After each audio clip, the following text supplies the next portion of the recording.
Učenci 8. C hitijo k še zadnji uri pouka danes. Pri kemiji bodo v skupinah reševali naloge, zato ni nepomembno, s kom bodo sedeli.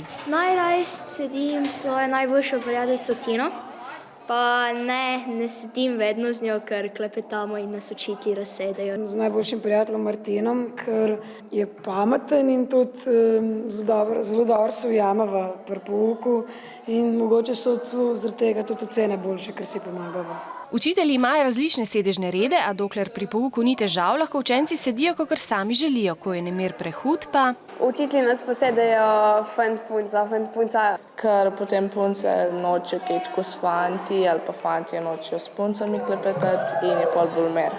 Najbolj klepetave učence učitelji ponavadi posedejo v prvo vrsto in lahko se zgodi, da jim novi sosed ni preveč všeč. To se mi je zgodilo v bistvu v 6. razredu, pa smo se bolj spoznala, pa se zdaj ful družimo. In raziskovalka na Nizozemskem je opazovala prav to. Skupaj je posedla učence, ki se sicer niso najbolj marali.